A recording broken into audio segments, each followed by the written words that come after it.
오직 기독교가 길이요 진리요 생명이다. 예수께서 이르시되 내가 곧 길이요 진리요 생명이니 나로 말미암지 않고는 아버지께로 올 자가 없느니라. 요한복음 14장 6절. 인간 중 지혜로웠던 솔로몬 왕은 반복해서 이렇게 경고했습니다. 어떤 길은 사람이 보기에 바르나 필경은 사망의 길이니라. 이것은 종교 선택에 가장 적합한 말입니다. 잠언 14장 12절. 세상에는 많은 종교들이 있습니다. 그러나 참은 하나뿐입니다. 바울은 이렇게 말했습니다. 우리가 우상은 세상에 아무것도 아니며 또한 하나님은 한 분밖에 없는 줄 아노라. 비록 하늘에나 땅에나 신이라 불리는 자가 있어 많은 신과 많은 주가 있으나 그러나 우리에게는 한 하나님 곧 아버지가 계시니 만물이 그에게서 났고 우리도 그를 위하여 있고 또한 한 주 예수 그리스도께서 계시니 만물이 그로 말미암고 우리도 그로 말미암아 있느니라. 고린도전서 8장 4, 5, 6절. 그렇다면 기독교가 진짜라는 것, 하나님이 진짜 계시고 복음이 참 진리이고 천국과 지옥이 존재하고 기독교만이 길이요 진리요 생명이라는 것을 어떻게 확신할 수 있을까요? 모든 종교가 저마다 자기네가 진짜라고 주장합니다. 그런데 그들은 틀렸고 우리가 옳다는 것을 어떻게 확신할 수 있을까요? 중요한 것은 말이 아니라 증거입니다. 그래서 여러분에게 믿을 수밖에 없는 확실한 증거를 제시해 드리겠습니다. 첫 번째 증거, 예수님의 부활. 하나님은 그냥 믿으라고 하시지 않고 모든 인류에게 믿을 만한 확실한 증거를 주셨습니다. 하나님이 주신 증거는 바로 예수님의 부활입니다. 이는 정하신 사람으로 하여금 천하를 공의로 심판할 날을 작정하시고 이에 그를 죽은 자 가운데서 다시 살리신 것으로 모든 사람에게 믿을 만한 증거를 주셨음이니라 하니라. 사도행전 17장 31절. 부활은 사람들이 꾸며낸 이야기가 아니라 실제로 일어난 역사적인 사건입니다. 그가 고난 받으신 후에 또한 그들에게 확실한 많은 증거로 친히 살아 계심을 나타내사 40일 동안 그들에게 보이시며 하나님 나라의 일을 말씀하시니라. 사도행전 1장 3절. 토마스 아놀드는 부활을 역사상 가장 잘 증명된 사실이라고 했고 아더 피어서는 모든 역사의 사건들 중에 그리스도의 부활만큼 오류 없는 증거들로서 풍부하게 확증된 것은 없다고 했습니다. 맞습니다. 예수님의 부활에는 확실한 많은 증거들이 있습니다. 그것은 노만 앤더슨의 부활의 증거라는 책에 잘 설명되어 있습니다. 저는 전도사 시절에 쓴 좋은 시와 맑은 물이라는 책에서 그것을 소개했는데 요약해서 소개해 드리겠습니다. 하나, 부활에는 확실한 증인들이 있다. 증인이 있느냐 없느냐는 결정적으로 중요합니다. 부활에는 부활하신 주님을 목격한 많은 증인들이 있습니다. 내가 받은 것을 먼저 너희에게 전하였노니 이는 성경대로 그리스도께서 우리 죄를 위하여 죽으시고 장사 지낸 바 되셨다가 성경대로 사흘 만에 다시 살아나사 게바에게 보이시고 후에 12 제자에게와 그 후에 500여 형제에게 일시에 보이셨나니 그 중에 지금까지 대다수는 살아있고 어떤 사람은 잠들었으며 그 후에 야고보에게 보이셨으며 고린도전서 15장 3, 6, 7절. 부활하신 예수님을 만난 증인들에 대한 기록인데 덜어 빠졌습니다. 증인들의 리스트를 빠짐없이 작성하면 다음과 같습니다. 첫째, 막달라 마리아. 둘째, 여인들. 셋째, 글로바와 그의 동행자. 넷째, 베드로. 다섯째, 도마를 제외한 10명의 제자. 여섯째, 도마를 포함한 11 제자. 일곱째, 디베랴 바다의 7 제자. 여덟째, 주님의 형제 야고보. 아홉째, 감람산의 500여 명. 이처럼 예수님은 약 10차례에 걸쳐 500명 이상의 사람들에게 나타나셨습니다. 증인이 무려 500명이 넘습니다. 그러므로 부활은 팩트 자체입니다. 둘째, 부활에는 확실한 증언들이 있다. 증인이 있어도 증언하지 않으면 소용이 없지요. 그런데 부활의 증인들은 부활하신 주님과 만난 것을 또렷하게 증언했습니다. 즉 막달라 마리아와 여자들 엠마오로 가던 글로바와 또 한 제자, 베드로와 다른 사도들, 음서 저자들, 그리고 바울이 부활하신 예수님과 만난 것을 이구동성으로 증언했습니다. 참고로 예수님의 부활에는 전설을 만들어내는 사람들이 의당 그려내기 마련인 내용들, 즉 부활 자체에 대해 극적인 장면, 대적을 당황시키기 위해 짠 하고 그들에게 나타나시는 모습 같은 것이 없고 최초의 목격자가 되는 영광도 베드로나 요한이나 친모인 마리아에게 주지 않고 막달라 마리아에게 주었습니다. 이것은 부활에 대한 기록이 매우 진실하고 사실적이라는 것을 보여주는 하나의 반증입니다. 셋째, 부활에는 확실한 논증들이 있다. A. 사도들의 담대한 복음 전파와 순교. 두려워서 문을 안으로 잠그고 있던 사도들이 어떻게 박해 중에 담대히 복음을 전하게 되었을까요? 특히 계집종 앞에서도 주님을 부인했던 베드로가 어떻게 공회 전체로도 말문을 막을 수 없는 대장부가 되었을까요? 바울과 누가는 그에 대한 부분적인 설명을 누가복음 24장 34절과 고린도전서 15장 5절에서 제공합니다. 게바에게 보이시고 후에 12 제자에게와 만약 부활이 베드로와 사도들의 조작이었다면 그들은 이렇게 담대히 복음을 전하지 못했을 것입니다. 심리학이 가르쳐 주듯이 양심을 괴롭히는 거짓말보다 인간을 더 소심하게 만드는 것은 없기 때문입니다. 누가 거짓말을 위해 목숨을 걸겠습니까? 그러므로 사도들의 변화를 설명해 줄 수 있는 것은 예수님의 부활뿐입니다. 예수님의 동생 야고보의 돌연한 변화. 예수님께 4명의 동생들이 있었는데 그들은 예수님을 비꼬고 믿지 않았습니다. 그런데 놀랍게도 그랬던 야고보가 예수님을 영광의 주라고 불렀습니다. 온갖 기적을 행하며 살아있을 때도 믿지 않았던 그가 십자가에서 처참하게 죽은 후에 형을 믿게 된 이유가 무엇일까요? 고린도전서 15장 7절에 그 이유가 나와 있습니다. 그 후에 야고보에게 보이셨으며 초대교회의 폭발적인 부흥과 발전. 초대교회는 예수님의 무덤에서 몇 분만 걸으면 될 거리에 위치해 있었고 거기서 행해지는 설교의 핵심은 예수님의 부활이었습니다. 게다가 유대 당국은 예수님이 부활하셨다는 사실을 감추기 위해 교회를 박해했습니다. 그런데도 초대교회는 3,000명, 5,000명, 수만 명으로 계속 성장했고 허다한 제사장의 무리까지도 이도에 복종했습니다. 부활이 사실이 아니면 도저히 불가능한 일입니다. 오순절에 임한 성령의 강림. 세례 요한은 예수님이 불과 성령으로 세례를 주시는 분이라고 했습니다. 그러나 12 제자 중 누구에게도 성령 세례가 주어지지 않았습니다. 그런데 엘리야의 심령과 능력으로 온 세례 요한도 줄 수 없었던 성령 세례가 오순절날 모두에게 주어졌습니다. 예수님 외에 누가 이 일을 할 수 있겠습니까? 베드로가 사도행전 2장 32, 33절에서 증언한 대로 이것은 부활하신 예수님이 하나님께 받아서 부어준 것입니다. 기독교의 주일 제도. 유대인들은 안식일, 토요일에 열광적으로 집착했고 초대교회는 거의 유대인들이었습니다. 그러므로 그들의 모임이 주일, 일요일로 변경된 데에는 깊은 의미가 있는 매우 놀라운 사건이 요구됩니다. 그런데 그럴 만한 사건은 예수님의 부활 외에는 없습니다. 부활에는 확실한 물증들이 있다. 부활에는 도저히 부인할 수 없는 결정적인 물증이 있습니다. 바로 로마 군인들이 지키고 있던 빈 무덤입니다. 빈 무덤은 세계 최강의 로마 군인들이 지키고 있었기 때문에 더 결정적입니다. 지금은 그 위에 성전이 세워져 있고 순례자들의 발걸음이 끊어지지 않고 있습니다.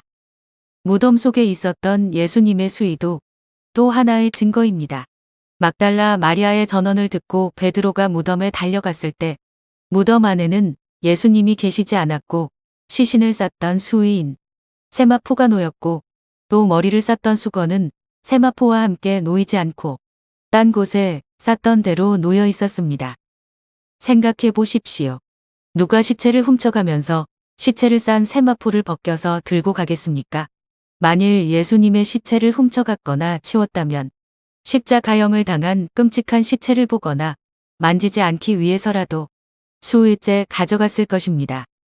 그러므로 이것은 대제사장이 퍼뜨린 것처럼 제자들이 몰래 시체를 훔쳐간 것이 아니라는 명백한 증거입니다.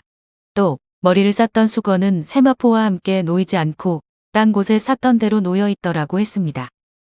마치 빈 누에고치와도 같았다는 말입니다. 이 또한 예수님이 부활하셨다는 확실한 증거입니다. 왜냐하면 부활한 자들만 갖게 되는 신령한 몸이어야 이런 일이 가능하기 때문입니다. 일례로 부활하신 후 예수님은 제자들이 문을 안으로 잠그고 있던 실내의 문을 열지 않고 스르르 벽을 통과하여 들어오셨습니다. 똑같은 방식으로 예수님이 머리를 쌌던 수건을 통과하신 것입니다. 존 스토트는 수위가 헝클어지지 않았다라는 제목으로 이 사실을 다음과 같이 잘 정리해서 설명했습니다. 그리스도의 시체가 사라졌다고 말하는 기자가 수위는 그대로 있었다고 한 사실은 주목할 만한 일이다. 이 사실을 특별히 강조한 사람은 요한인데 그것은 그가 극적인 날 아침 베드로와 함께 무덤으로 달려갔었기 때문이다. 그는 베드로보다 빨리 달려서 무덤에 이르렀으나 무덤 밖에서 들여다보기만 하다가 베드로가 도착한 후 무덤으로 들어갔다. 그때에야 무덤에 먼저 왔던 그 다른 제자도 들어가 보고 믿더라. 문제는 그로 하여금 보고 믿도록 한 것이 무엇인가라는 것이다.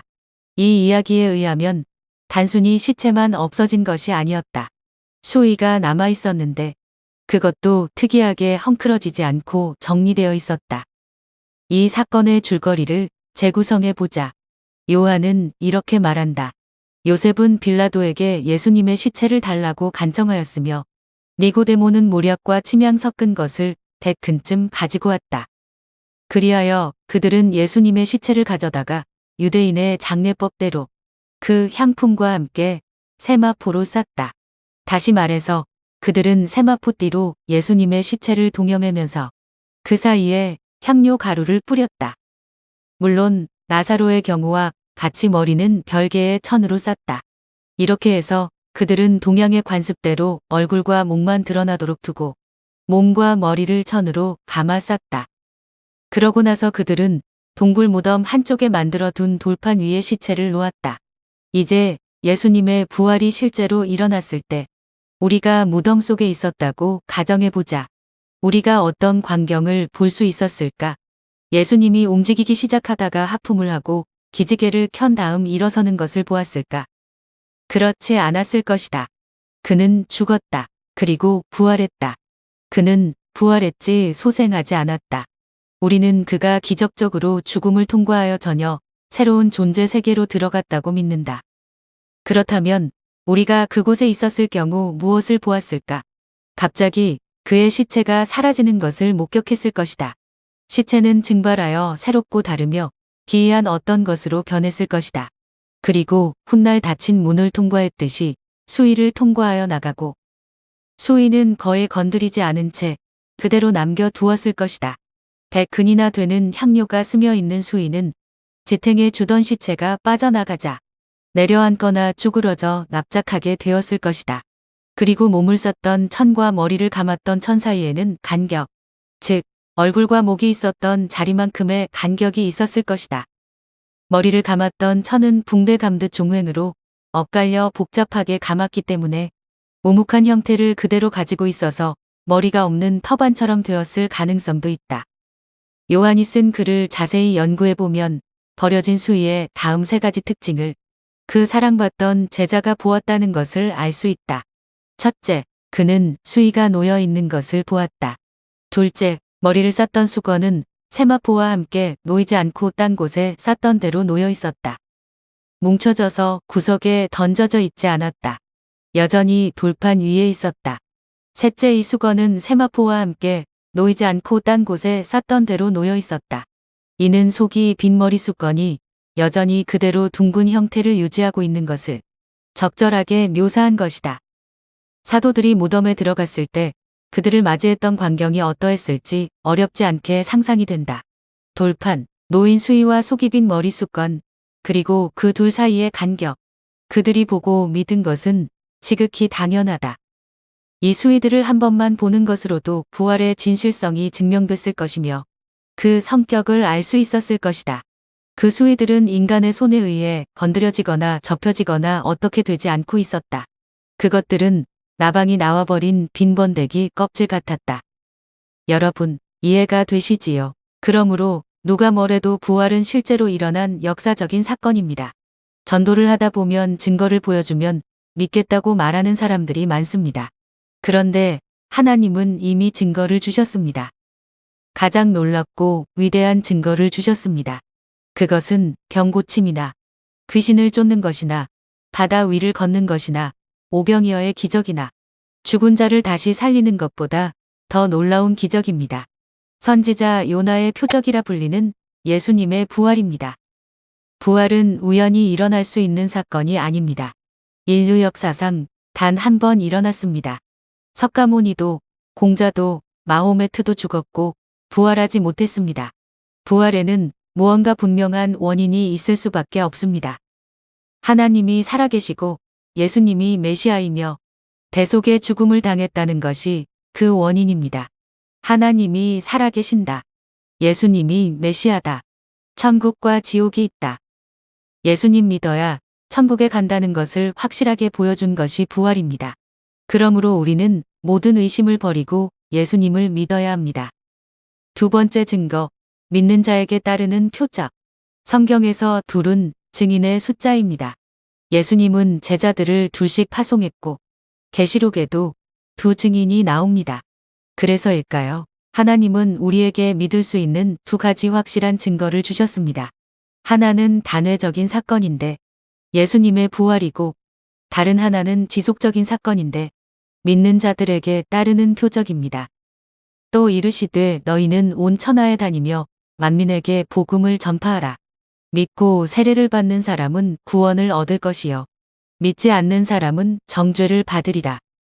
믿는 자들에게는 이런 표적이 따르리니 곧 그들이 내 이름으로 귀신을 쫓아내며 새 방언을 말하며 뱀을 집어올리며 무슨 독을 마실지라도 해를 받지 아니하며 병든 사람에게 손을 얹은즉 나으리라 하시더라.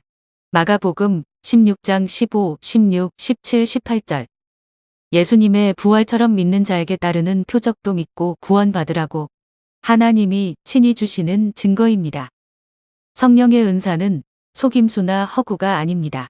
눈으로 그 결과를 확인할 수 있는 실체입니다. 그것은 하나님의 역사여 활동입니다. 성령이 역사하시면 정확한 예언들이 선포되고 확실한 치유들이 일어나고 실제로 귀신이 쫓겨나갑니다. 심지어 창조적인 기적들이 일어나고 죽은 사람이 살아나기도 합니다. 모두 눈으로 확인할 수 있는 실제입니다. 이것은 하나님이 살아계시지 않으면 일어날 수가 없는 일들입니다. 보이지 않는 하나님을 보여주는 것이며 모든 의심을 떨쳐버리고 예수님을 믿을 수 있게 역사합니다. 만약 기독교가 단지 인간들의 상상과 합의를 통해 만들어진 것이라면 부활은 일어나지 않았을 것입니다. 또 표적과 기사 역시 일어날 수가 없습니다. 그저 교리와 종교의식만 있어야 합니다. 교리, 전통, 예배, 종교적인 의무와 선행만 존재해야 합니다. 그러나 기독교는 단순히 종교가 아닙니다. 기독교는 공허하지 않습니다. 기독교에는 사람을 변화시키는 은혜가 있고 정확한 예언이 있고 실제적인 치유와 축사, 귀신을 쫓아내는 것이 있습니다. 왜냐하면 기독교는 부활하셔서 오늘도 살아계셔서 역사하시는 예수님을 믿는 것이기 때문입니다. 히브리서 13장 9절. 예수 그리스도는 어제나 오늘이나 영원토록 동일하시니라. 실제로 사랑하는 교회에서는 매주 사랑하는 사람들 모임 때 암이 사라지고 소경이 눈을 뜨고 귀머거리가 듣고 휠체어에 앉아서 온 사람이 일어나 걷는 것을 비롯하여 각종 치유의 기적들이 일어나고 있습니다. 하나님께서 이 기적들을 행하시는 이유는 바로 당신으로 하여금 예수님을 믿게 하려는 것입니다. 표적과 기사가 함의하고 있는 것은 성경은 진리다. 예수님이 하나님의 아들이고 구원자다. 천국과 지옥 등 성경이 말하고 있는 모든 것이 진짜다라는 것입니다. 그러므로 하나님이 주신 증거를 무시하지 말고 예수님을 믿으시기 바랍니다.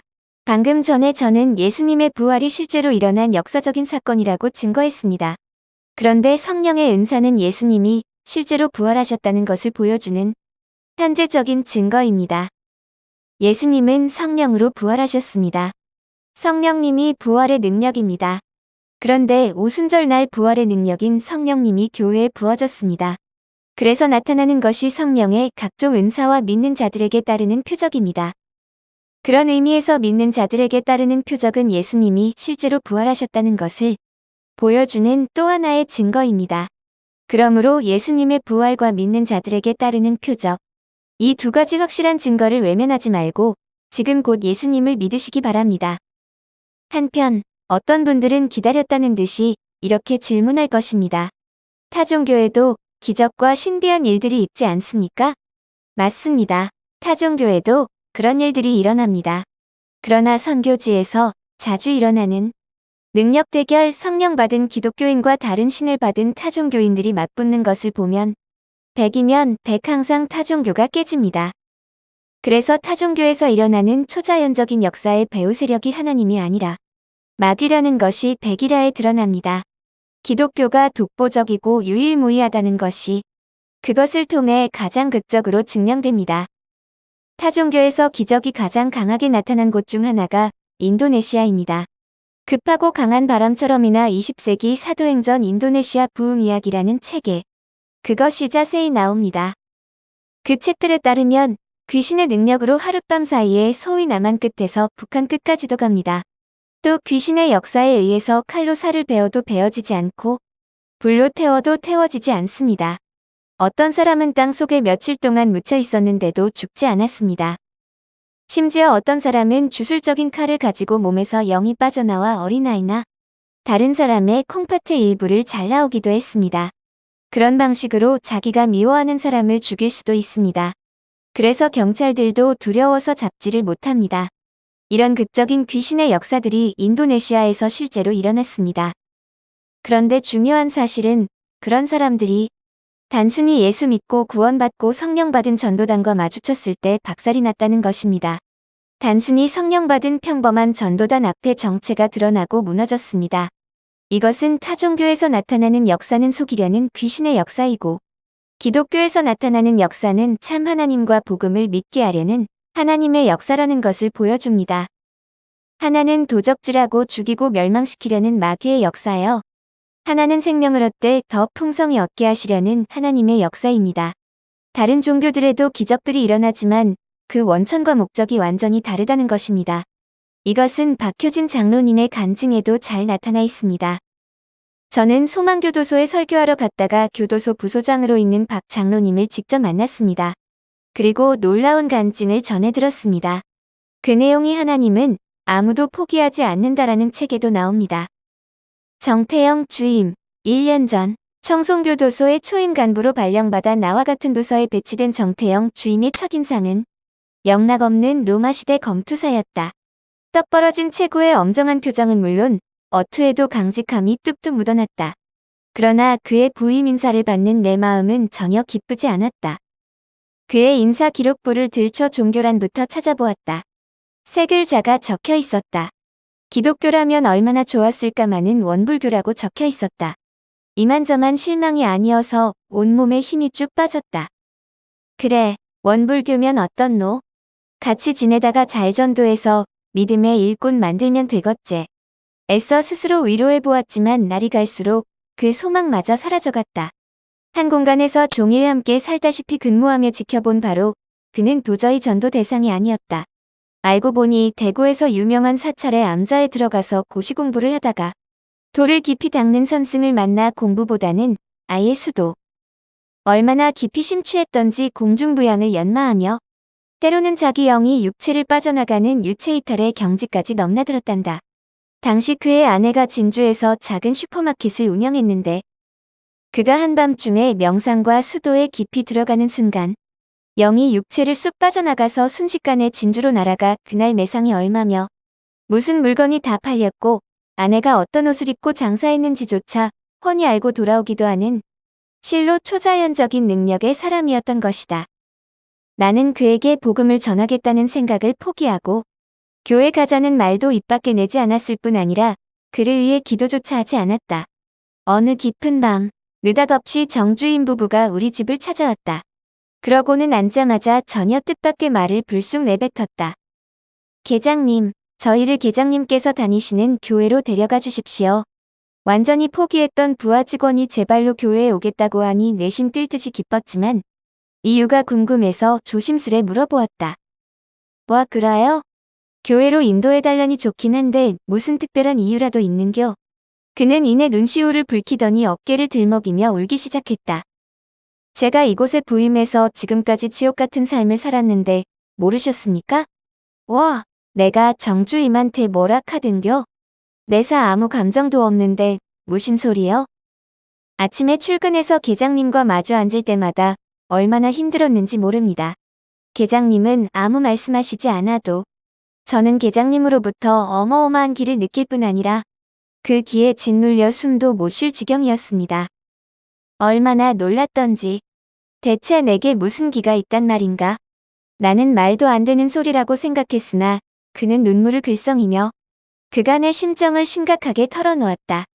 나를 마주할 때마다 느껴지는 강력한 기운에 매 순간 자신이 밀리는 느낌을 받는다는 것이다. 이상하다. 내가 저 박 계장보다 못한 게 뭐가 있나? 체력도 앞서고 갖가지 단련도 더 많이 하는데 왜 저 사람에게 이토록 눌린단 말인가? 내일부터 얼음물에 더 오래 들어가고 수영에 더 깊이 정진해야겠다. 그런데 이를 악물고 수련의 강도를 높일수록 내게서 느끼는 압박감은 오히려 커져만 가니 고민이 깊었단다. 물론 나는 단련 따위를 해본 적 없고 기공에 대해서도 문외한이며 무슨 별난 능력이 있을 리 만무한 평범한 사람이다. 그런데도 오랜 세월 강력한 기수련으로 무장한 정주임을 내리누르는 힘이 있다니 나 역시 의아스러웠다. 나중에 사실을 깨닫고 보니 해답은 극히 간단했다. 그는 비록 방향이 다르긴 해도 영적 세계에 민감한 사람이라 겉보기엔 아무것도 아닌 듯한 박효진 장로를 성전 삼고 계시는 위대한 성령님의 임재와 능력을 기로 느낀 것이다. 그러니 전능하신 성령의 기를 누가 당하겠는가? 숨막히도록 압도될 밖에 이제 타종교에서 일어나는 신비하고 초자연적인 일과 기독교에서 일어나는 기적이 어떻게 다른지 분명히 아시겠지요? 아셨으면 더 이상 주저하지 말고 지금 당장 예수님을 믿으시기 바랍니다. 말씀을 맺겠습니다. 동물들은 무슨 짓을 해도 심판을 받지 않습니다. 그러나 사람은 죄를 지으면 심판을 받습니다. 하지만 죄 지은 사람이 모두 심판을 받는 것이 아니지요. 법망을 피해가는 사람들도 많습니다. 그러므로 상식적으로 생각해 보아도 사후에 최후의 심판이 있을 수밖에 없습니다. 히브리서 9장 27절. 한 번 죽는 것은 사람에게 정해진 것이요 그 후에는 심판이 있으리니. 그런데 이 심판의 결과를 극명하게 보여주는 예수님이 말씀한 부자와 거지 나사로의 비유라는 것이 있습니다. 거기에 이런 내용이 있습니다. 누가복음 16장 22절. 이에 그 거지가 죽어 천사들에게 받들려 아브라함의 품에 들어가고 실제로 후기 유대교 사상에 의하면 의로운 사람이 죽으면 그 영혼을 선한 천사들이 받들어 모셔가고 악한 자가 죽으면 악귀들이 데려간다고 합니다. 또 위대한 복음 전도자 찰스 피니는 이렇게 말했습니다. 하나님의 말씀에서 가르치는 바와 같이 의인들이 죽으면 그를 천사들이 받들어 간다면 많은 의인들이 임종할 때에 눈에 무엇인가가 보인다고 말하는 것은 사실일 것이다. 어떤 신자들은 임종 시에 하늘나라의 음악 소리를 듣거나 혹은 천사들이 자기 주위에 둘러서 있는 것을 보기도 한다. 다른 사람들의 눈에는 보이지 않지만 그들은 자기를 시중들 천사들이 이미 자기 주위에 와 있는 것을 본다. 당신의 귀에는 저 음악 소리가 들리지 않습니까? 당신의 눈에는 저 빛나는 천사들이 보이지 않습니까? 그들이 지금 나에게로 오고 있으니 의인들의 임종 시에 천사들이 그의 시중을 든다면 악인들의 임종 때의 악령들이 그를 음부로 끌고 가도록 허락을 받는다는 것도 사실이다. 그리고 악인들이 임종할 때의 무서운 형상을 보거나 두려운 소리를 듣는다는 것도 사실이다. 아, 저기서 울고 통곡하는 사람은 누구일까? 내 귀에 신음소리가 들리는구나. 누군가가 무서운 고통 속에서 울고 있어. 아, 저 무서운 것. 저 사람을 데리고 나가. 데리고 나가. 그가 나를 붙잡고 끌고 가려고 해. 그를 이 방에서 내보내줘. 이처럼 악인들은 임종할 때의 겁에 질리는 경우가 많다. 사실입니다. 심지어 불신자들도 이 사실을 압니다. 그 증거로 박효진 장로님의 책에 보면 천국행과 지옥행라는 주제로 한 종합병원 영안실 책임자로 있는 병건이라는 고등학교 동창과 조우한 것이 나옵니다. 그 친구는 예수를 믿지 않는 사람임에도 불구하고 이렇게 말했습니다. 내가 비록 아직 교회는 안 다니지만 웬만큼 예수 오래 믿은 사람들보다 천국과 지옥은 더 잘 안되이. 단연간 시체를 만졌기 때문에 관 뚜껑만 열어봐도 이 사람이 천국행인지 지옥행인지 구분할 수 있다 아이가. 예수 믿다가 죽은 사람과 안 믿다가 죽은 사람은 한눈에 척 알 수 있거든. 예수 믿지 않던 사람의 시체는 보는 순간 언제나 오싹하게 한기가 드는 기라. 하나같이 눈을 부릅뜨거나 혀를 빼물거나 오만상을 쓰고 있어서 무시무시해. 근데 예수 믿던 사람들은 몹쓸 병으로 그렇게 아파하다가도 임종이 가까워질수록 이상하게 얼굴이 환하게 펴지면서 편안한 모습들이니 도무지 죽는 사람 같지가 않아. 한둘이 아니라 보는 족족. 그러니 나도 예수 믿으면 좋은 데 간다는 걸 아니까 언젠간 믿을기야. 정말입니다. 우리 어머니가 그랬습니다. 우리 어머니는 당뇨합병증을 비롯해서 여러 가지 질병으로 오래 고생하시다가 돌아가셨습니다. 몸이 아프니 화를 잘 내셨고 돌아가시기 전에는 감각이 둔해져서 혀를 고기 씹듯이 씹었습니다. 그렇게 끔찍한 고통을 당하시다가 돌아가셨습니다. 그런데 돌아가신 직후의 모습은 저에게 충격이었습니다. 살짝 미소를 띄우시고 얼마나 편안한 모습이신지 마치 곤히 잠을 자는 듯 했습니다. 그 모습을 보고 저는 어머니가 천국에 가셨음을 알았습니다. 우리 어머니뿐만이 아닙니다. 저는 이런 말들을 수없이 많이 들었습니다. 그러므로 여러분이요, 반드시 예수님을 믿으십시오. 그리하여 우리 어머니처럼 꼭 천국에 가게 되시기를 바랍니다.